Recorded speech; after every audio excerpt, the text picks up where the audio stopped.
On the campus of Kansas State University, a beautiful evening for football. The Wildcats are home to take on the Texas Longhorns, number 4 in the nation. Welcome, everybody. It's presented by Southwest Airlines. I'm Gary Thorne. Andre Ware, Todd Harris will be joining us momentarily. And Toto, this time we are in Kansas. Kansas State, the opponent tonight, a team that's rebuilding. First year, Ron Prince, their new coach, and they have had a magnificent first year for him. Really has. I mean, he has come in and gotten them bowl eligible early in the season, but he's got a nice young quarterback as well in Josh Freeman, who's really taken over the reins for him. Came in the second half against Baylor. They put a lot more responsibility on him.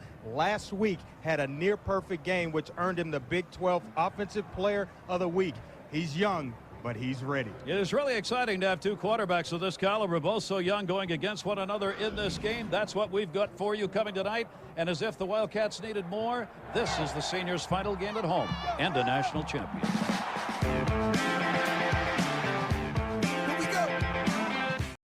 What a way to start things off there. Just a classic ABC Saturday night presentation with a band that they recorded in July and using it to really get you fired up for some college football. I could have played more of the song. It would have taken forever, and you would have been like, okay, I get the point here. The point of this is that this is KSO Classic. Mason Voth, Drew Galloway here with you, and if you haven't picked up on it from the first minute and a half of the show, the game today is 2006 K-State versus number 4 Texas, as the Longhorns came to Manhattan at 9-1, K-State 6-4.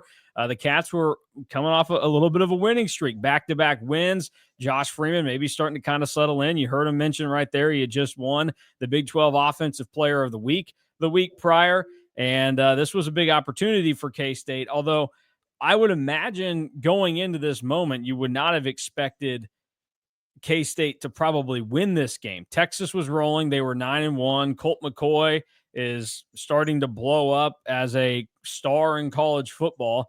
And we'll get into him a little bit later because it all just kind of makes sense with how his career ends up playing out, because he gets hurt in this game, and we know he gets hurt the next year against K-State. And then you also kind of look, I would say that this game probably morphed the perception of this team for people, because K-State does this to Texas the next week. You're expecting, oh, they're going to go beat KU now. That wasn't a great Kansas team that K-State played to finish out the season. The next year was the good KU team, the one that K-State actually hung with. And instead, K-State got beat. I think the final score was like 39-20 or something. So disappointing what followed this, because you're 7-4. You feel like you got a good chance to get to 8 wins then, and you lose to KU and not the most close of games. And then that Texas Bowl, Rutgers just stomped them from the get-go. But they will always have this night against Texas in early November, as the Cats pulled off one of the more significant football upsets in recent memory, especially when you go revisionist history and you see who the head coach of this team was and just this era of K-State football. Improbable that they would be able to beat a team of Texas's stature, let alone the fact that then they did it again the very next year in Austin in blowout fashion. But we'll get to all that throughout the show. Drew, we were both young when this game happened. We were both 8 years old. I wasn't even 8 yet. Okay. Drew was a little baby. He was 7 years old, probably 7 years old and like 10 months. I turned 8, 9 days after this game. Okay. All right. There you go. Do you have any recollection of this game as a youngster? Because the only thing that I have to go off of this game of my own memory is that for the longest time, the screensaver on my grandpa's computer, his Windows XP running computer, was a picture of the fans after they stormed the field, and then the final score on the bottom of the screen, then just plain white text that said KSU 45, UT 42.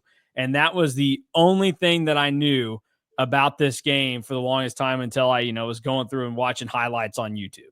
I have a few things from this game. Number one, I was there. So like, I don't have like a lot of memories of actually being there, but like I know that I was at this game. I had like a picture of the crowd on the field at my parents' house that was like the exact same text on the bottom and everything, but not like a screensaver. It's just like an actual picture from this game. The other thing that I know is that my sister was a student at K-State at this time and was part of the field rush. So she got to storm the field. I stormed the field in 2019 when K-State beat OU. Kind of a similar vibe, I think, if you like are comparing like how it all kind of transpired and what that really meant to that season. The two games are very similar. Well, and also like you just think at that point, we'll get to it with a couple of the plays in this, but you're probably telling yourself, oh, like this is, first year head coach, like getting later in the season, you pick up this big win. You think that this is the start of something like, and I'll pinpoint the exact moment that I think probably Ron Prince's career hit its peak, and it was probably in this game. And we'll talk about that in length. But when this game happens, you probably think, oh, this thing's going to be A-okay. Like, and Josh Freeman's got 2 more years guaranteed after this. Jordy Nelson will be back and all that stuff. And that's the other thing that we'll talk about with this team is there's maybe a chance that these guys underachieved a little bit, or at least, 7 wins is nothing to sneeze at, but they probably left something on the table with this season and everything else. But we'll get into all that as the game goes on. But before we do all that, we need to continue to set the stage a little bit more for what is going on in this game. So we have a little bit more of the pregame hype, and this gives you a little bit more of the big game ABC Saturday night feel that it had. We'll also get a look at the Big 12 standings in this to set the scene a little bit better. So we go back to the ABC Saturday night crew. This ESPN production is available on ABC HD, presented by Dish Network. Introduction of the players taking place here at Kansas State, and their seniors being introduced as they play their final game at home for the Wildcats, who are 6-4 coming into this game against the Texas team that's lost only 1. Texas, with a victory, will wrap up for themselves that Southern Division #1 spot. They're going to play in the Big 12 championship game. They will play against the winner of the Northern Division, Nebraska, pulling their ball game out today. At the very end, they are 5-2 in conference play. They're going to go. And Kansas State, a chance to move up on Missouri. Talking about stories, big stories in college sports, Todd Harris. Yeah, you're not kidding, Gary. Keeping your eye on Logan Robinson of Kansas State on the offensive line should not be a problem. Not because he's so dominant, but because he is so massive. He is a true 6'8", 338, and that's after the coaches asked him to drop 40 pounds. Now, he's a married student, and his wife said she doesn't like the new Logan Robinson. She prefers him with the extra 40 pounds. We'll have more on him later on in the game, Gary. Todd, we all wish we had a partner who would say, put on some weight. That's right. You know what I mean? Put on some weight. All right, let's take a look at the impact players that we are going to see in this game. Josh Freeman, the young quarterback we have talked about, they're the people who handle the football. Boy, he's got 2 running backs that complement one another very well. Leon Patton and James Johnson, just a good 1-2 punch, and they're all first-year players. Jerome Estrude out on the outside, all first-year players who are contributing in a big way for K-State. That's a great look for the future as well as for the present and for Texas. Hoping to get back to that national championship game. The young quarterback, we talked about the others who touch the football. Yeah, we talked about all the touchdown passes that Colt McCoy throw, but he's got 2 good runners that can get it done on the ground, and Jamal Charles and Selvin Young. Lima Swede, their big play receiver on the outside, 10 touchdown receptions already this season. For Texas, if they're going to get to a championship game again, they obviously have got to run the board here. For K-State, it is an opportunity for an enormous upset in their growth.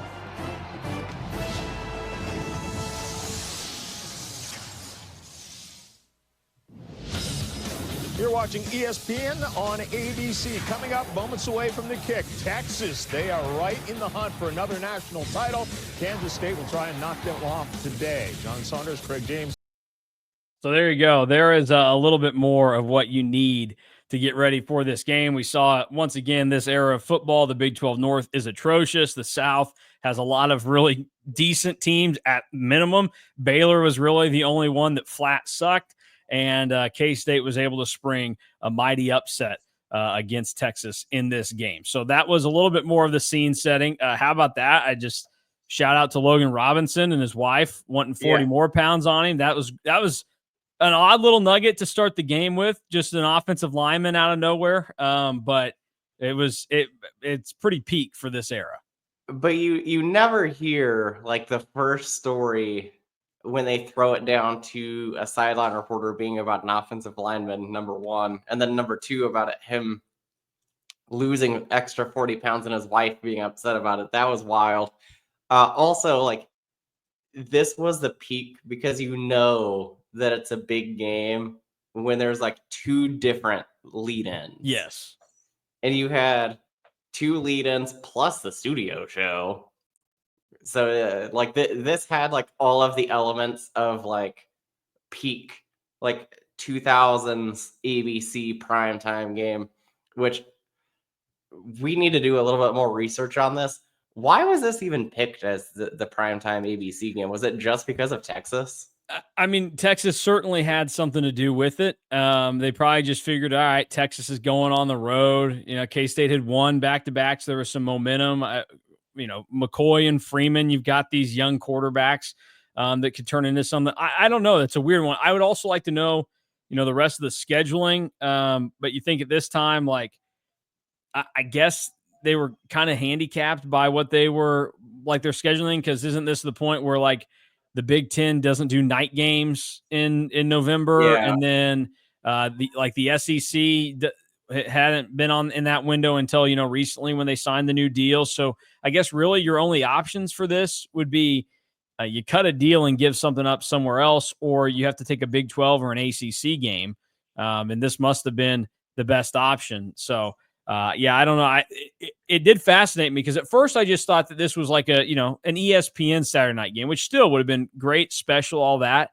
But you can tell what they thought of it because it was Gary Thorne and Andre Ware calling the game. It's not like they had sent Musburger there or something. So kind of fascinating to see that. But you got the whole doctored up presentation and it was great. And we'll continue on with that. Here are the starting lineups from the game for K-State. You see the defense there first. This is where I get into looking at this. Like the front seven here for K-State, you got guys that could actually perform at a high level. Obviously, everybody knows about Ian Campbell, who is one of the better defensive ends in K-State history. But you can go through there. The rest of the line: Quentin Eccles, Alfonso Moran, and Rob Jackson. And then the linebackers: Reggie Walker, Zach Dials, and Brandon Archer.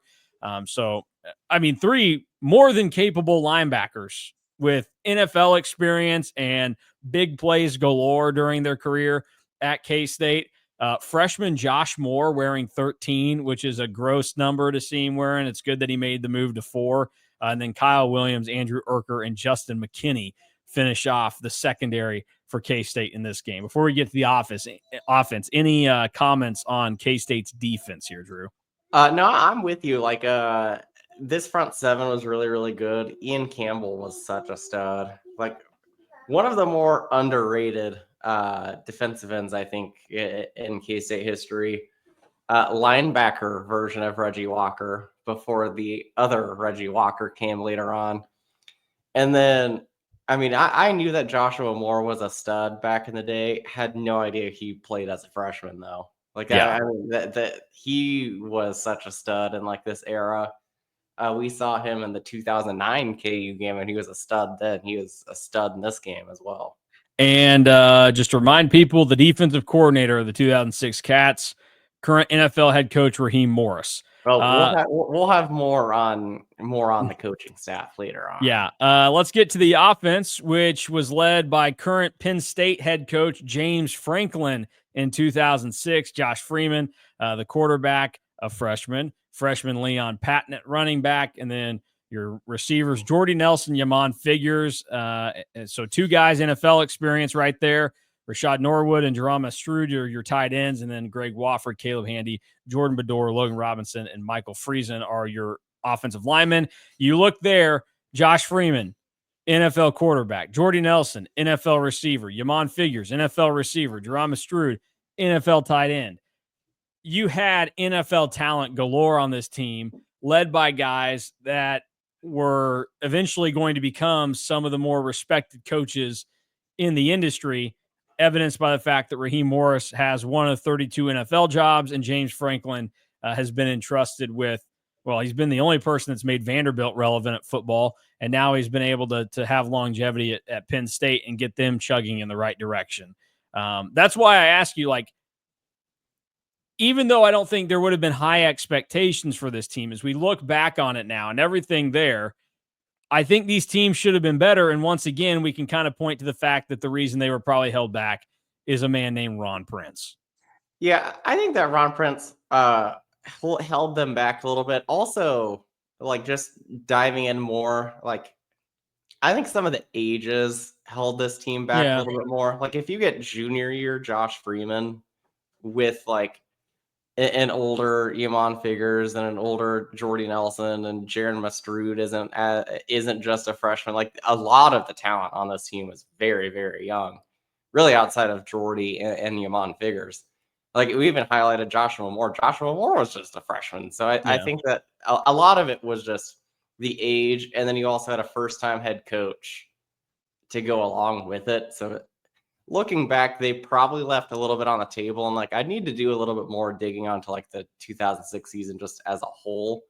But, like, at a minimum, they should have beat KU the next week. But that's also, like, what makes college football so fascinating is, like, 1 week K-State can look unstoppable on offense and beat the defending national champions, and in a game where they probably should have won by more. Like, that's not a common occurrence, by the way, in all three of these games that we've looked at. But they probably should have won by more, and then just fell absolutely flat the next week against KU. Well, and so here's the problem with the 2006 season. You talk about all this. They played a fairly tough schedule. They played number 8 Louisville in September. They got railroaded there, and then the next week they went on the road. And this would be the number 1 game you want back from this season. They lost to Baylor 17-3. Freeman threw 3 interceptions. Like, that's where you talk about the young, the age thing, the inexperience. They beat Oklahoma State to follow that up, but then number 21 Nebraska, at number 24 Missouri, number 4 Texas, and then that bowl game, Rutgers was in the top 22. So, like, they played a tougher schedule relative to the amount of top 25 teams they faced, and that's not a good combination for a young quarterback and trying to figure things out. But let's continue to set the scene a little bit here, because, Drew, you in particular wanted to talk about Mack Brown's attire, which I think this is a great way to go when we talk about these games moving forward. We need to address what the coaches are wearing. Here is the best way to do it. There was a replay early in the game, so you're going to get a shot of Mack Brown, Ron Prince, and a side-by-side with the referee, Cleet Blakeman. And I mention the referee because this is important. Back-to-back games we've done now, the white hat in those games, 2009 KU and 2006 Texas, are both white hats in the NFL now. Last week it was Scott Novak. This week it is Cleet Blakeman. Here it is. There's Mack Brown in his orange head-to-toe windsuit, and Ron Prince with, here's what I like about this era of Nike. Putting the swoosh on the edge of the collar was an elite move. I think we should bring that back. I like when the swoosh is in a place you don't expect it. On the collar was a good look. Ron Prince looks very swaggy in his outfit. Yeah, that's what sucks about this. Ron Prince looked good on the sideline. Mack Brown looks like a clown.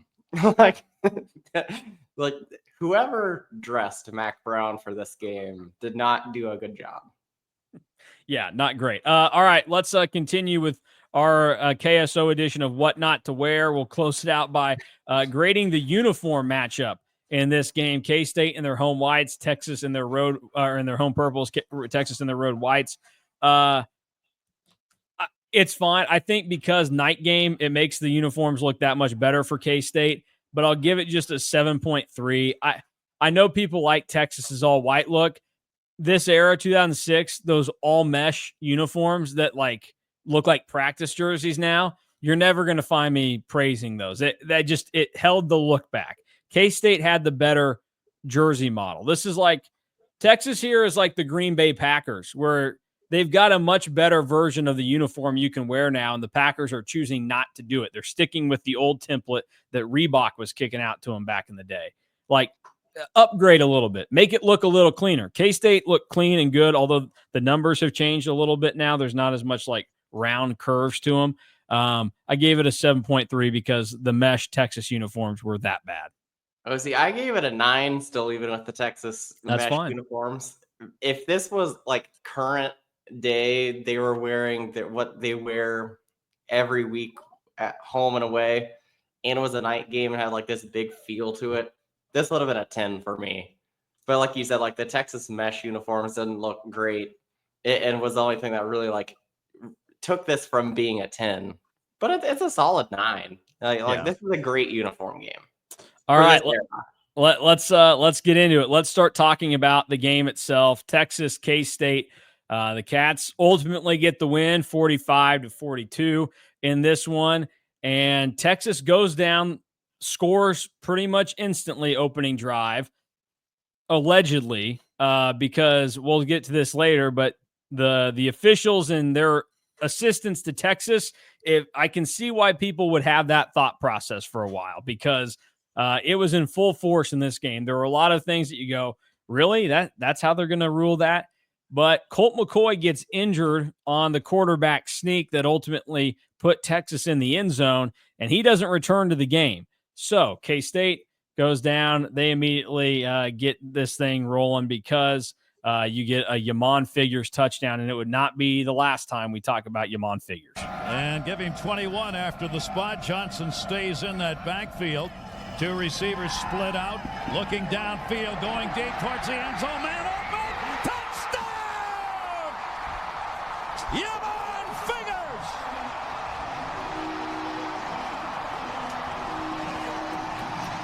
Gary, there's no backup in Kansas State. Great. That play right there is one of those things that makes this game so perfect, is that it was just back and forth. K-State was taking big shots in every imaginable way. It was, deep balls down the field. It was trick plays, some that worked, one that really didn't, and we'll definitely talk about that. That was a big WTF moment in watching this game, because I saw somebody make the comment, I don't know if it was in one of the YouTube clips that we watched or on KSO, but they said, K-State should have won this game by more if it wasn't for the trouble with punts.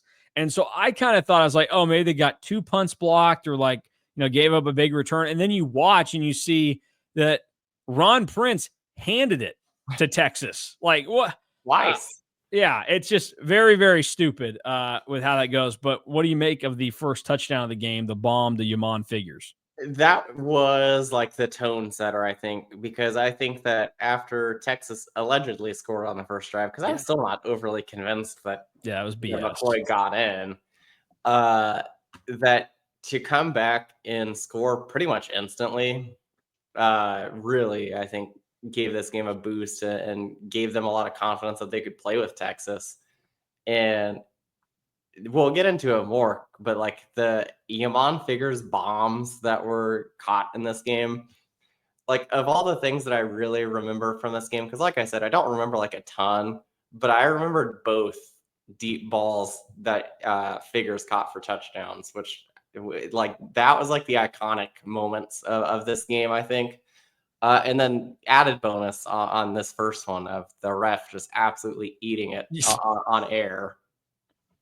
Yeah, it's always good when you see a ref go down, especially there was no contact. He just, lost his footing. Very Will Howard of him to trip over the white line and go down there. But that's how K-State scored first.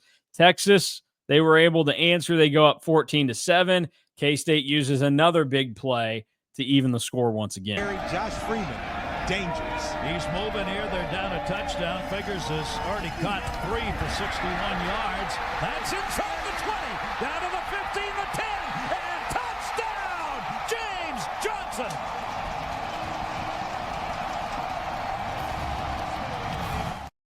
So there you go, 14-14. Things are getting exciting and interesting in K-State. I think once you get that second touchdown to show you're hanging around, that's where you really know, all right, this is game on. And you're talking about like knowing that K-State would be in it from the get-go. Like you see that just in that environment. And you can see why there are times where it is significant to have the home field advantage and all that. And you saw it, I think, in this game, the way it plays out. Night game, Texas in town. It was packed. It was loud. And when you get those big plays, like the momentum never really stopped flowing for K-State in this game, except for the one play, which we'll show you right here, that Ron Prince decided he needed to get aggressive early in the game, and this is what set up Texas's second touchdown. He puts the foot into it.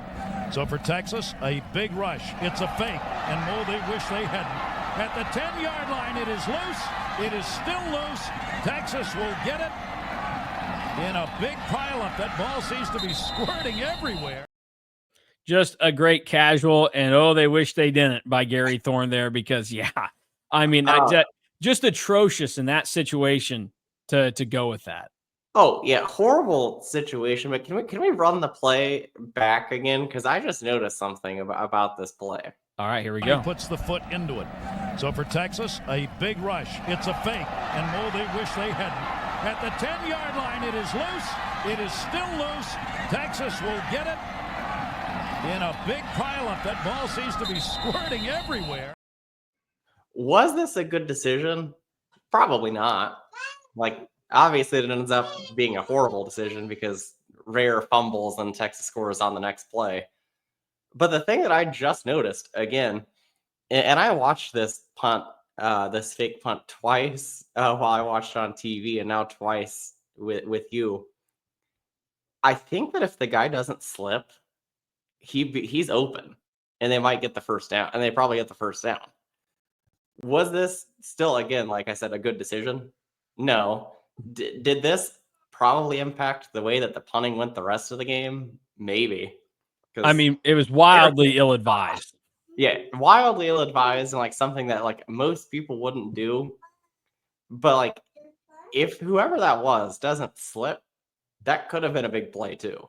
All right, so Drew has sympathy for Ron Prince. He's actually saying, I don't know, the guy may not have been that bad of a coach. No, it's still my worst play of the game, because if you're gonna look back and like Texas wins this game, like that's a decision that like gets you fired. Yeah, here's what I would say with looking back on this game. That was like Ron Prince's Nico Harrison moment.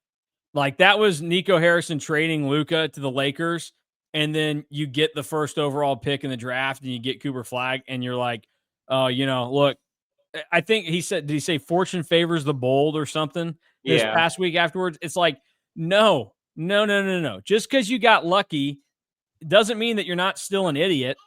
And that would be the thing that I'd say for Ron Prince, where you're right. Maybe the play was there if a slip doesn't happen. But in that moment, that's a moment that you just you're way backed up. Like, they're 7-7. It's early in the game. There's no reason for it. Right. No, that's why it's still the worst play for me is the timing of it. If this happened later on and like you saw the slip and like he was probably going to be open, it's a little bit more excusable. But 7-7, this is K-State's second drive of the game, might be a little overzealous. Yeah. Now, if you get it, hey, the party continues on there. Punting became an issue in this game for everybody because Texas then did block a punt.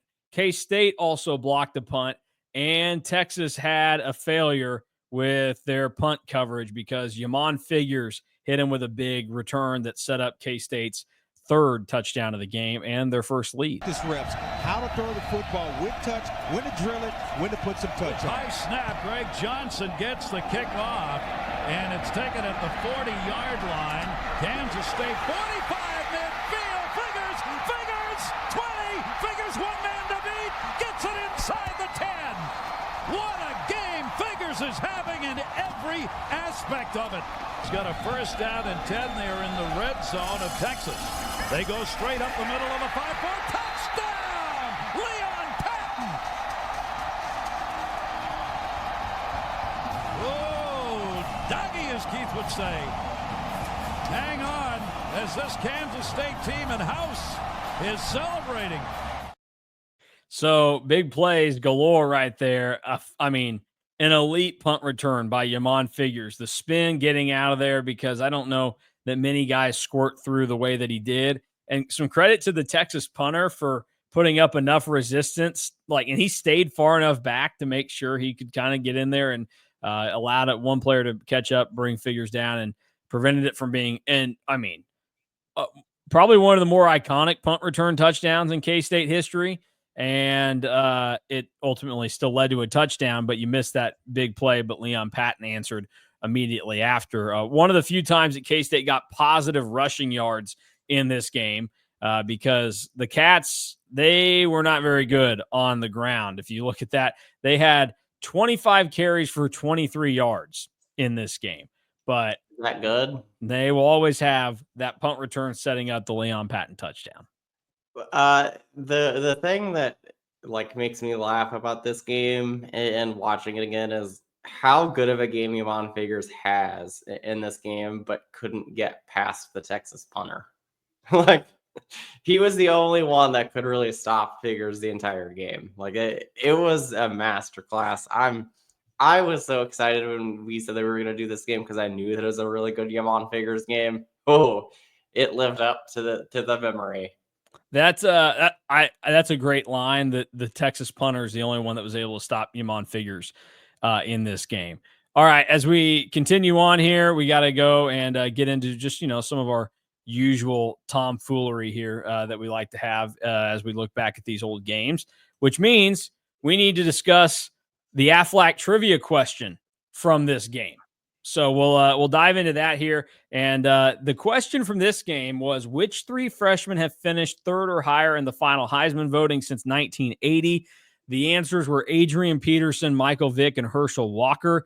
And for some reason, Andre Ware said that the one that surprised him was Michael Vick.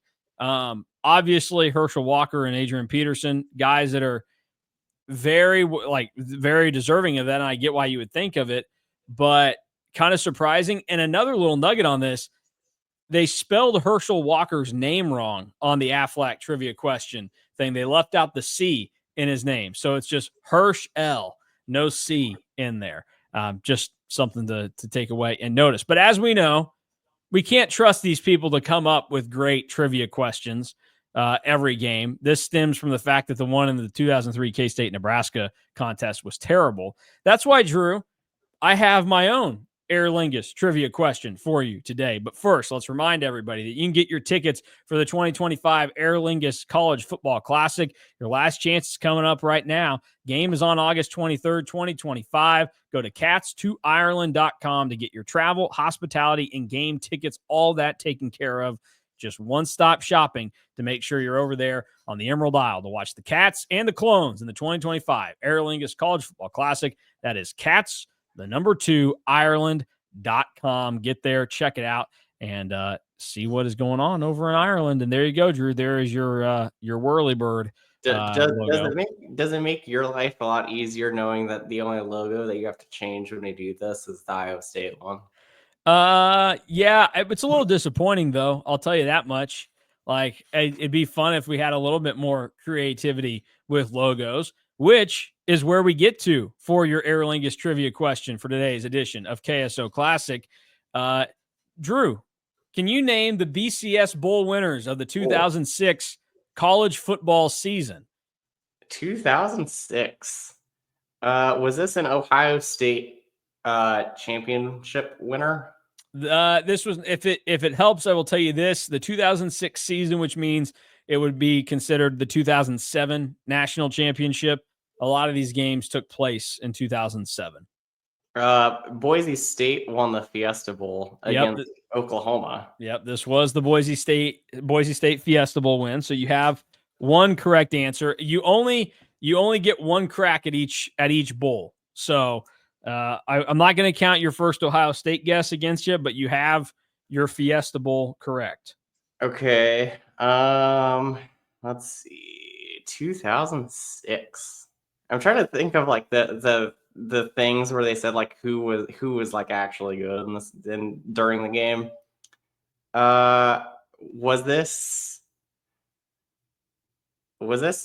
This was a Florida national champion.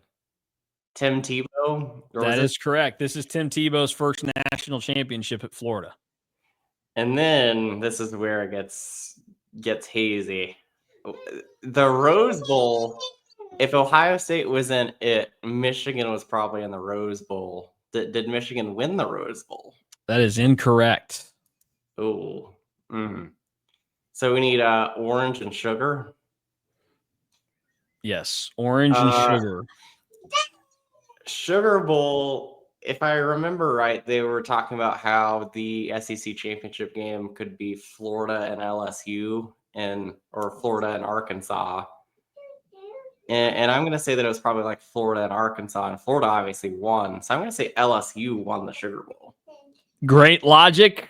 Les Miles and the LSU Tigers are your Sugar Bowl champions. And then Orange Bowl. Trying to think of who was ranked high in the ACC in that time period. We already talked about this team at one point during the show today. Was it Louisville? It was the Louisville Cardinals. Okay. Not bad. So there you go. There are your 2006 football season BCS game winners. Florida wins the national championship. LSU wins the Sugar Bowl. Louisville wins the Orange Bowl. Boise State takes the Fiesta Bowl, and USC won the Rose Bowl. I don't remember them talking about USC at all or seeing USC in the entire broadcast. So they were down at like 8 or 9, I believe, down there maybe. I'd have to go back and try and look and see if I can remember from when they talked about the BCS standings, because that was the thing that they kind of started to hint at in this game, is that if Texas doesn't blow this, they put themselves in the driver's seat to probably be in the national championship game. And ultimately things kind of, hit the fan for them in this scenario.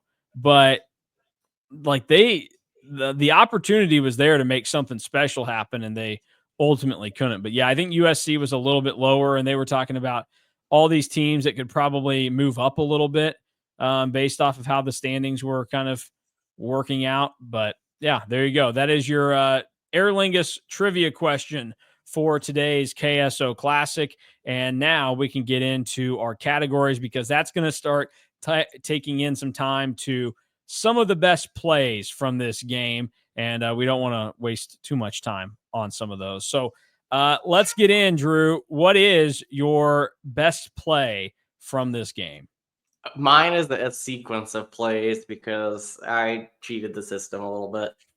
Mine is a sequence of plays that goes from a Jordy Nelson passing play that goes for about 30 yards, leading into a halfback pass where Leon Patton throws a touchdown. This was one of the craziest sequences of K-State football I can remember to see back-to-back trick plays and both work. Well, before we do that, though, we have to remember that came off of a fumble that was forced just moments before that. So here is the first fumble that was recovered by Ian Campbell to set up that sequence we're about to get to. For some reason, he sent him out there. The player got out there, saw that there were 11 players, and he came back. So he was trying to get off because there were already 11 guys on the field. The defensive coordinator was the one that sent him out. And nobody would come off the field. A second down and a 7. Charles again in the carry, bounces off tacklers, and a fumble. Ball's down. Kansas State's got it. So the turnover this time is surrendered by Texas, and Kansas State gets it.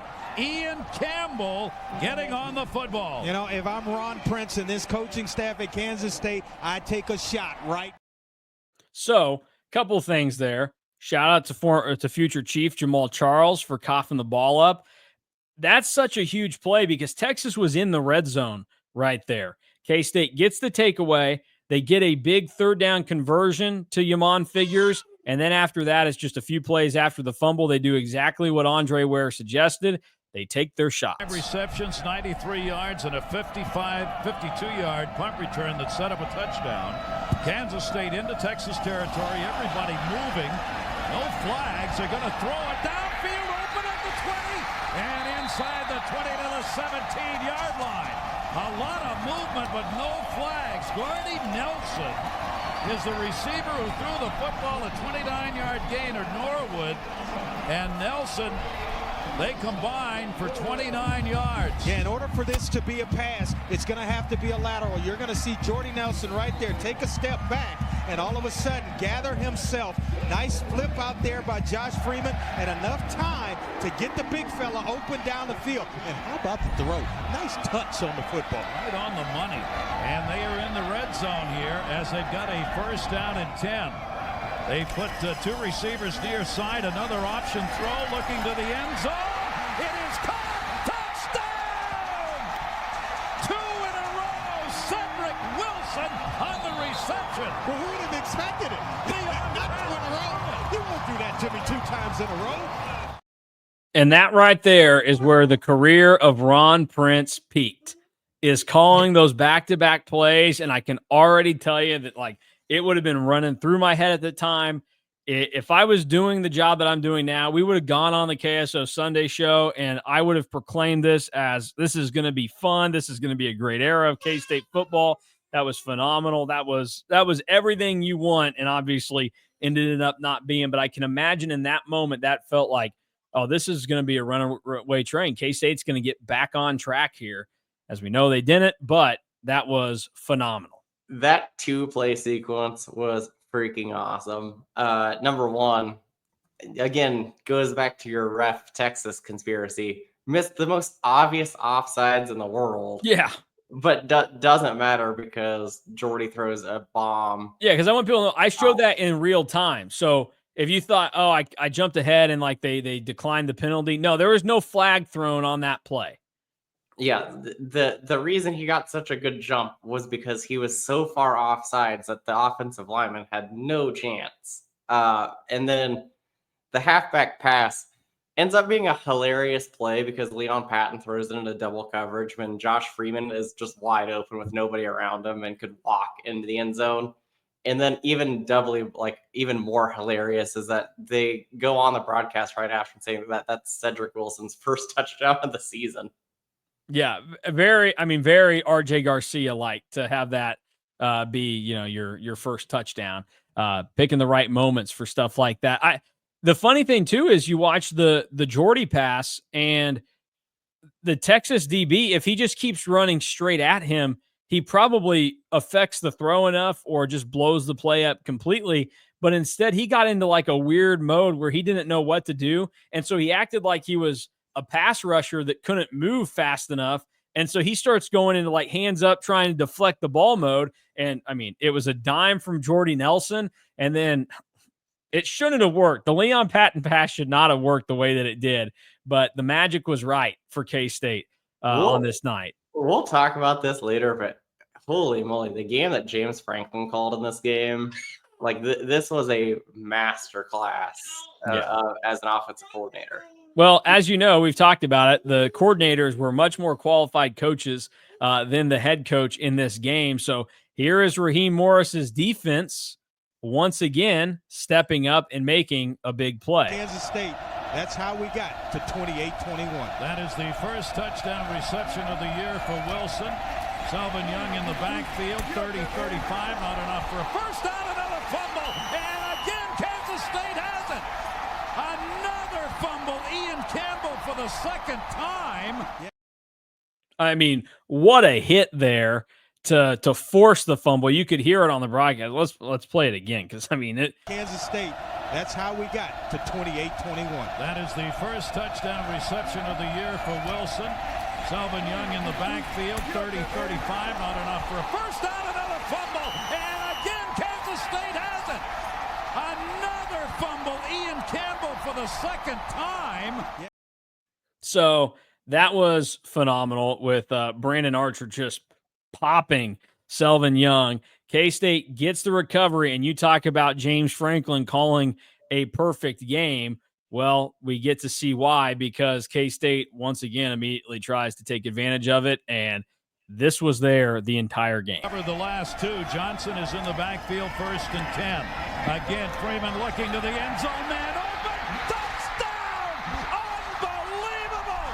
Figures again, and this Kansas State crowd, they are exploding. So there you go. That is, to me, the iconic call from this game is Gary Thorne's emphatic figures again. Always saying figures instead of figures. But either way, it was phenomenal to hear and see all that. And you see, this was like Yamon Figures' Randy Moss game. You know, that graphic they would always show where it was like, not to the same extent, but for, a college football player playing for a crappy head coach like Ron Prince, 6 grabs, 123 yards, and 2 touchdowns. And he got hurt and didn't finish the game. So he had this massive game. He had the huge punt return on top of it. And he didn't even get to play in the entirety of the game. He had over 170 all-purpose yards. He was phenomenal. That is the most iconic play of the game, is that Figures catch to make it 35-21. Like, I can see why people after this game probably believed in Ron Prince. Like, I hate to say that, but like, it feels like it would have been pretty easy to believe after this game. We also haven't really talked about him much. Josh Freeman has so much aura in this uniform. Like, he looks phenomenal, and I think it's because he's so big. Yeah, he just looks like a quarterback is supposed to, and you see it. I think we talked about this in the Nebraska game, is that moment where you have in these games where it shouldn't, like K-State shouldn't win. That was obviously a really good football team in 2003. They were of the level or better than Nebraska. But you go on the road to Lincoln. We know K-State, talked about it. They hadn't won there since 1968 or whatever. You just go there and you don't expect to win. And so then you're going to have that moment where you go, holy crap, it's happening. This is going to happen. And I think when that second fumble happens, you get I think we're really going to do it. And so then the fact that immediately after you get that second jolt of the big play and just the bomb to really twist the knife, you go, oh my goodness. Like I really couldn't imagine the feeling that people would have that had, a brain older than 8 years old that could remember this game vividly and like could analyze it, other than like, K-State could have been playing the best team in the country or the worst team in the country, and I'm 8 years old and I see him win. I'm like, oh, that's great. I wouldn't have been able to fully comprehend like the magnitude of the situation. The next year, I have better recollection of the 2007 Texas game and like watching that and everything. But I just, the feeling that you would have gotten being there or just watching it from your couch would have been insane the way that this game played out. This game, there's a reason that we had this 4th of July weekend, because the fireworks and big plays in this game were insane. And Yeah. like, I wish that like for a lot of these games, like there are moments like I wish that we could really go back and like actually be there and like really have like a memory of that. Figures second touchdown is the one that I'd want to go back to in this game. We're like 03 Nebraska would probably be the Sproles touchdown. And then last week, I'd probably say the end. Because like the end, like it wasn't sold out for the 09 KU game, but like that last like minute when K-State was taking a knee was very loud. So like that would probably be the moment in this game, though, is that you get the fumble recovery and then just instant touchdown. Because there's nothing that like makes you feel better, and especially like when you're at a home game, than when you see the momentum shift of the turnover and then instant touchdown. Like it feels like it's just game over when that happens. I was also surprised because, we knew the score going into this. It was 45-42. I was shocked that it got to 42-21 before Texas like made it close again. Yeah, which then, it just classic K-State fashion that this couldn't have been easy. You couldn't have just ran away with it or kept it tucked away. No, you had to let it get interesting and put people through some intense moments, but they pulled it out in the end. We already discussed easily the worst play in this game is the fake punt. I don't know what you're doing there, killing your momentum. Things that aged well in this game for me. Number one, Colt McCoy being injury prone, because he then did it again the very next year against K-State where he got knocked out of the game. And as we know, that set the stage for his very final game at Texas, where first or second drive, he's knocked out of the game against Alabama. And what a sliding doors moment. Colt McCoy gets injured in that game, and he starts the Alabama dynasty for the next, I don't know, 14 years, essentially. So we have that to go off of there. A couple of other things that I took away from this. The ESPN graphics from this era and the presentation as a whole, the music of that era and just everything, elite. Like this is how I remember ESPN graphics growing up. Like this is what sticks with me. And how about the score bug flipping sides of the screen based off of what's going on? You know, that's not something that they do anymore. Obviously, they've gone with just the ribbon at the bottom instead of the little like box. But even when they that would have been like 2017-ish era when they had the little the rectangle that was down there. They weren't flipping sides of the screen with it. So that was a great move, and everything else that came with it. Good motion graphics and everything. We already mentioned the conspiracies that Texas was getting help from the refs in the league.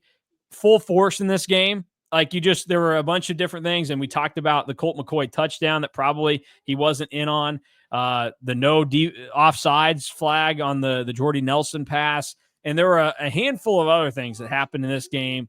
There was a review that you just knew wasn't going to go K-State's way, and a ton of other things that you're like, man, they the review that you're talking about of it would have been a fumble, I think, in the first half. Mm-hmm. I was like, how does this get overturned? It definitely wouldn't nowadays, because it was about as close to even as possible, and it was ruled a fumble on the field. Well, I don't know. You say that. I'm still trying to figure out how Max Duggan got an incomplete pass out of Austin Moore swatting the ball in the Big 12 championship game. So yeah, that's valid. Refs are just idiots. That's what we come down to here. The Nike sideline varsity jackets that were worn throughout this game, I saw a couple of the Texas staffers wearing them. Those age well because they brought those back last year with basically the exact same style for every team. So they knew what they were doing back then. And the number one thing that aged well from this time period is this was when Bob Huggins' wardrobe peaked. And we got to see it because Bob Huggins did an interview in the middle of the game after K-State had won their opener that day. Here he is talking K-State basketball. Gary here with new head coach at Kansas State, Bob Huggins, formerly of Cincinnati. Coach, welcome to Manhattan. You've only been in that job for about 7 months, but you have the #1 recruiting class. How do you do it? I've got great assistants. They do a terrific job. They've worked really hard, and they're very well connected, and we got kind of lucky, I think. You started the season with win today, 60-70 over William & Mary. What's the outlook for the team this year? We're going to have to shoot it a little bit better. I think we guarded okay. We rebounded a little bit better. We haven't made any shots. We're shooting about 30%. That doesn't get it. We got to make some shots. Thanks for your time, Coach. Thank you. So, I mean, the purple jacket he's wearing the Nike like mock turtleneck with the swoosh on it underneath there. And he was a combination of casual, but still trying to dress up a little bit when he was at K-State. I think Bob Huggins had the perfect look on the sidelines when he was in Manhattan. He also wasn't just carrying a stool with him everywhere at that point. And you see from that day, 70-60, Drew, I about asked you to tell me the starting lineup from this day. That was going to be the trivia question for you. Lance Harris led the way with 22 points, 15 from David Hoskins, 11 from Blake Young off the bench, and Serge Affelli got the start. He played 5 minutes in the game. Had to give a shout out to my man Serge, who felt his urge. And that was the final score between the Cats and the Tribe from November 11th. And what a Wildcat weekend that would be, as they would dub it now. You get to go watch the Huggins era start, and then that night, #4 Texas is in the building. This probably, if I was alive and I was, a student this time, probably would be my favorite day as a student, is to be able to go to a basketball game. You probably have the energy of Huggins, and then you upset #4 Texas that night. That would have been an elite day. No, it would definitely be up there. That Bob Huggins interview was like so unexpected when they threw it to the sideline. I had no idea that it was going to be Bob Huggins. And then the wardrobe was great, like you said. Bob Huggins also just looked a lot better in that time period. So What are you trying to say? he put on a few pounds when he went to West Virginia. How about Todd Harris, the sideline reporter, starting with William and Mary score first Yeah, and that saying you was got a also 60 to weird. 70 win today? That was strange. Like, who talks like that? But yeah, I enjoyed that we got that, and that was a nice little moment from this broadcast, was to see Bob Huggins pop up, and a good reason to talk K-State basketball from that era briefly. So there you have it. I'll dive into some stuff that I Oh, wait. haven't Also, real quick, this is my call. If anybody, for some odd reason, has access to the full broadcast of the K-State Vermont NIT game from this season, get it to me somehow, because I want to do it for KSO Classic, but also I just want that for my own personal bank. So please, if somebody out there has this, I don't care. Smoller. I don't care. Maybe Bob Huggins or Frank Martin has it on like a VHS tape that they use for film or something. No, I need that game. That was a great college basketball game. Okay, anyways, let's get back on with this. I'll get into some stuff that I thought aged well. Something that you might not have seen. West Virginia and Cincinnati played on this day as conference mates. Aged well. Yep. James Franklin and Raheem Morris both aged well. James Franklin was amazing in this game, like I said. Raheem Morris struggled a bit, but had some circumstances go his way that, like, there was a reason that they didn't really play particularly well. Notably, the fake punt and the punt disasters in this game kind of set the defense up for failure. Also, just how K-State called this game with a lot of like shift trade and motion. Like, this was the first time that we'd really seen it at this time, this era. And teams really, really do it now. I mean, Penn State runs a lot of the same concepts that K-State ran in this game in 2006. Yeah. Well, maybe James Franklin should have been the head coach. I don't know. So here we go. Let's flip the page. Let's get negative here. Things that age poorly. Andre Ware, he had some moments of brilliance in this game, but he still just kind of sucks to listen to, especially because he went on and at one point during the broadcast was gassing up Ron Prince. His words were, let's see.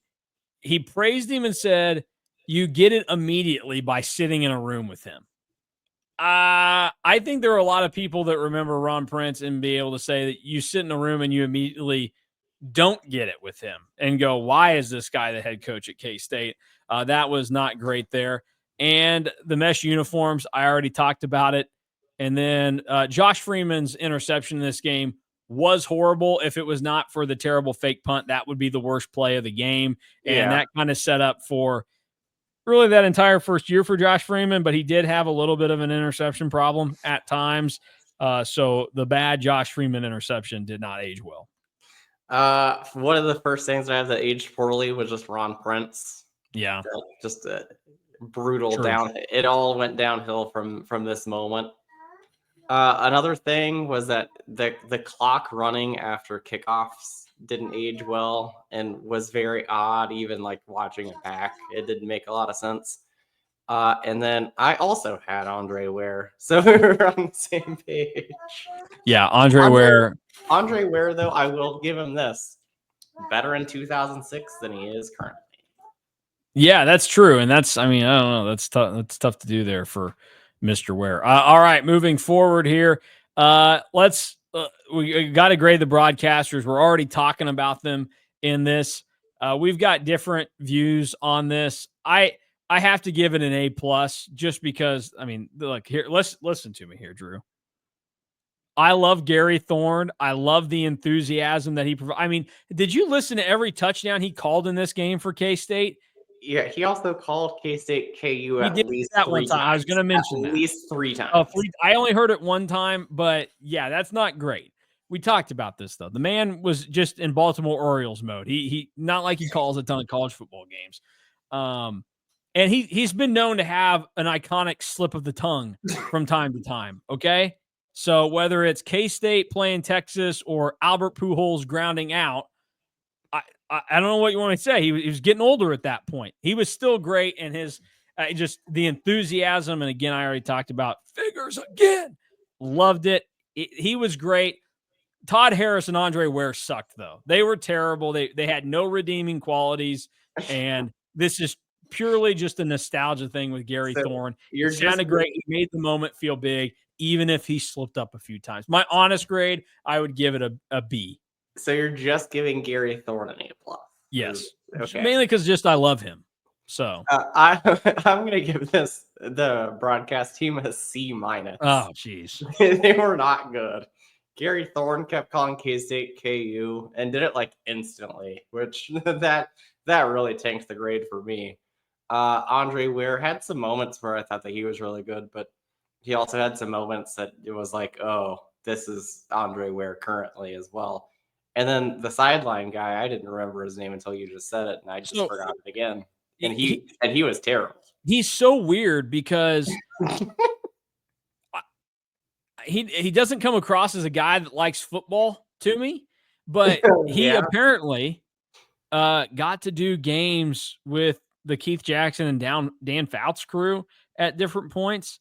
He spent 15 years hosting ESPN's coverage of World's Strongest Man, so that kind of starts to add up. Apparently, he's still working. He's doing stuff for NBC Sports now. So he has done stuff for their Olympic coverage and Tour de France, or Tour de France, as some of you might rather it be called. So I don't know. He's been doing it a while. He's only 55. So he was pretty young when this would have taken place. I mean, you go, what? He would have still been in his mid-30s when that happened. So they viewed him as a rising star, but his workload mainly consisted of the X Games and IndyCar.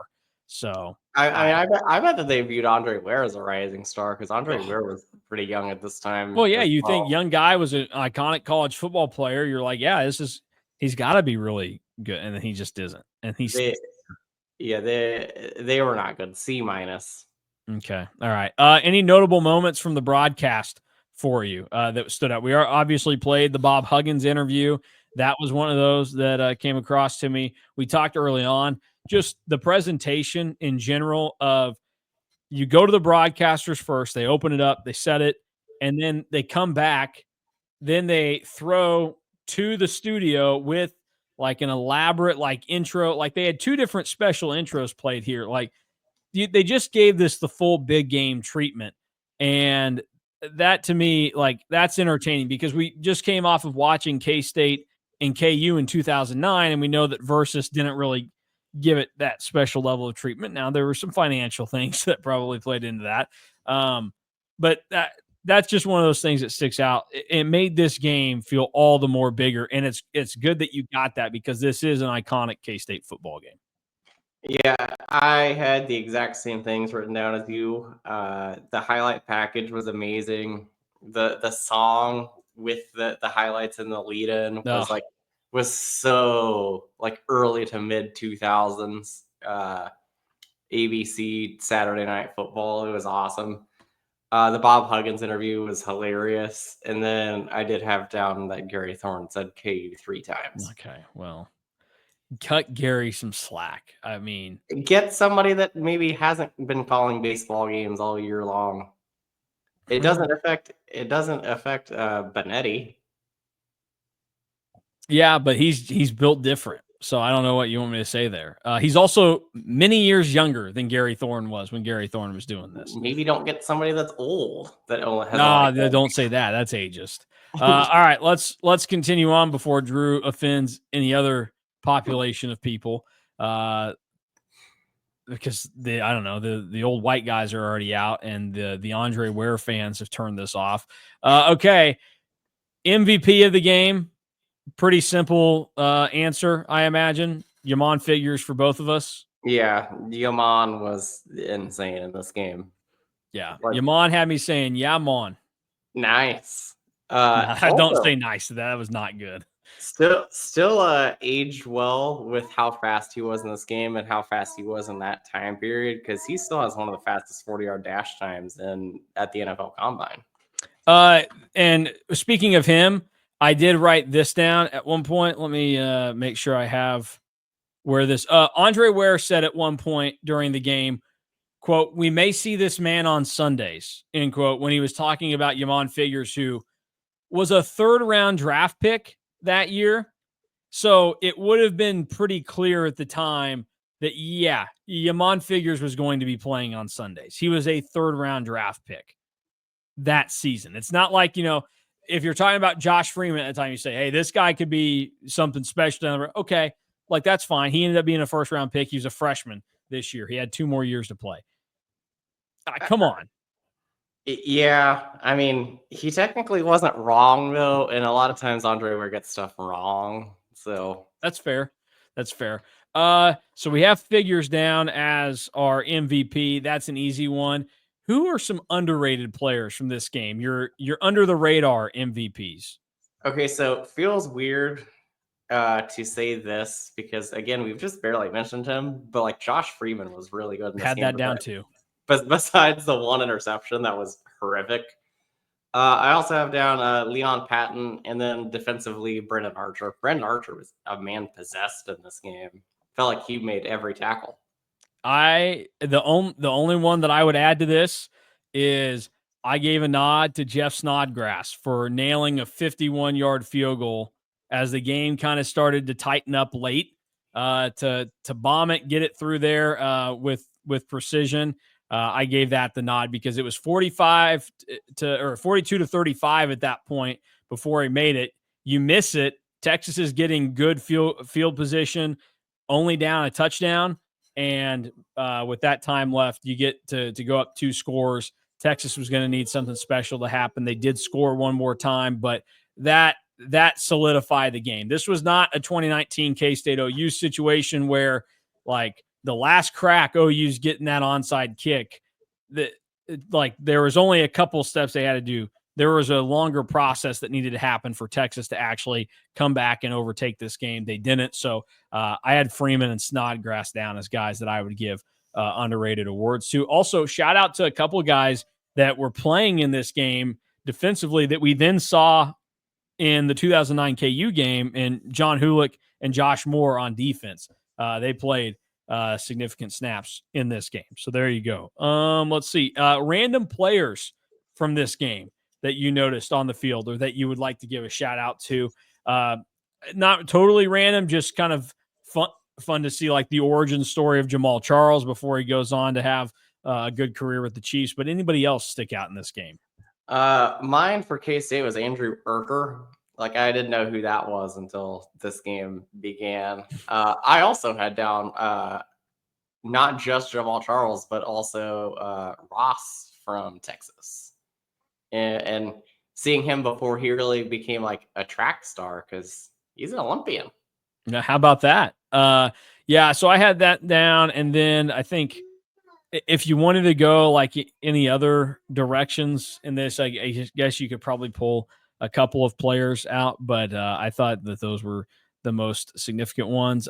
Any questions you have from this game or kind of what ifs, or, we're talking about earlier, like, did this team underachieve? I think this was the peak of Ron Prince's college football coaching career, was this moment, 3-game win streak, this impactful game at home against number 4 Texas. It never got better than this for Ron Prince. Anything else from this game that you question or ponder? My only pondering would be like, what does it look like if Colt McCoy plays the whole game? Because Texas' offense was pretty terrible unless they had a short field. So what does that look like? I think K-State probably still wins. I think that's the thing that you say here is that K-State didn't cheat this win. It wasn't like Texas came out and because Snead had to take over at quarterback that they just underperformed. K-State gave them the short fields. They gifted them a couple of the scores, and they scored on plays that Colt McCoy would have scored on anyways. And then those fumbles, those guys fumble if it's Colt McCoy giving them the ball or if it's Jevin Snead giving them the ball. So, that's the thing that you should take with this, that this was not a fluky win for K-State in terms of how the game played out. Now, in terms of Ron Prince putting together a team that could pull this off, yeah, a little fluky, but this was not a game that was gifted to K-State. They went out and they took it in every way. And Colt McCoy, Jevin Snead, doesn't matter. K-State's winning this game. Yeah, I think K-State wins no matter what, but it is just something that, like, that's the only, like, what-if thing. It would have felt better if Colt McCoy played, Yes. you know? But, like, the K-State won this game 45-42, and, again, I'm just sitting here thinking, like, this could have been 45-21, 45-28 if K-State special teams isn't, like, a disaster for the most part. Yeah. All right. Here's the little question for you at the end. Colt McCoy only lost 7 games in his college football career that he played in.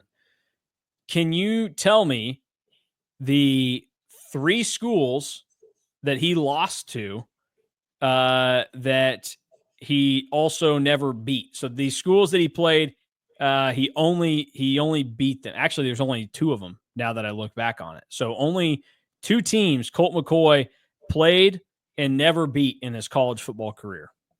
Okay, so one is K-State. One is K-State. Is the other a Big 12 team or no? Nope.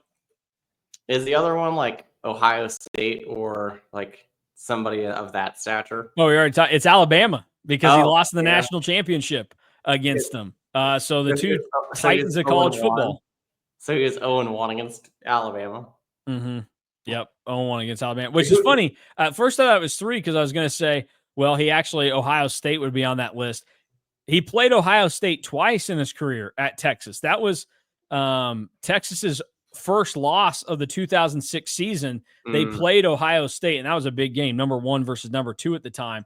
Ohio State just waxed them to start. But then he did go on to play Ohio State later on in his career and ended up beating them down the road. Let's see, that was where did I just see it at? But anyways, he beat Ohio State later on in the Fiesta Bowl in 2009. Opening game of 06 was why I leaned Ohio State, because I knew that was their only loss going into this game. Yeah. So there you go. Colt McCoy never beat K-State or Alabama. Only 2 schools in his career he wasn't able to get a win against. So I don't know. Tough stuff, Colt.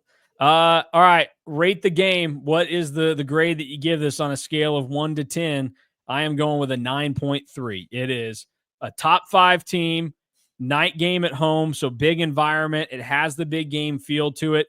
And it wasn't just like grinding through it. It was big plays galore. And again, we talked about it. It's 4th of July. We did this because of fireworks, and it was just boom, boom, boom, boom, boom, nonstop. That's why we had so many things to play from this game.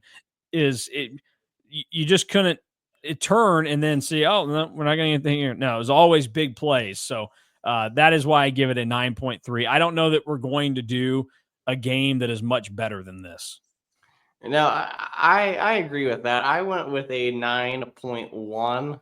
So we're very similar. Same ballpark. Like you said, big plays galore.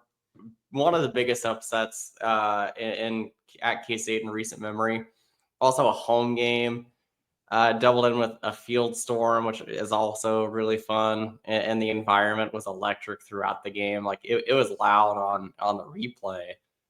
So I can't imagine what it was like when you were there and can remember it. So I would say that this is probably going to be the best game of back and forth that we're going to do, because looking down the road, there aren't a lot of really close and also high scoring games. The only one that I would say would be potentially higher, and this is going to be tough because we're just doing it as one whole season. I think that the A&M 2011 game would be just as high, if not higher than this. Yeah. No, that's that. I don't know that there's many. I think, we've got a few coming up. You talk about 2011 season. There's another bowl game that we're going to look at that I think could be there, but no, I don't think anything can match what K-State did in this game. They beat Texas 45-42 to upset the 4th-ranked Longhorns. And let's give you some of the big plays one final time as we go out the door. We start with the first Jamon Figures touchdown. And give him 21 after the spot. Johnson stays in that backfield.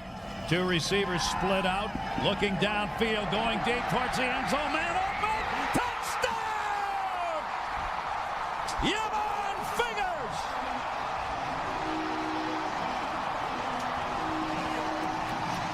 Gary, there's no backup in Kansas State. All right, and let's get the Jordy Nelson pass and the Leon Patton pass for some excitement. 5 receptions, 93 yards, and a 52-yard punt return that set up a touchdown. Kansas State into Texas territory. Everybody moving. No flags. They're going to throw it downfield, open at the 20, and inside the 20 to the 17-yard line.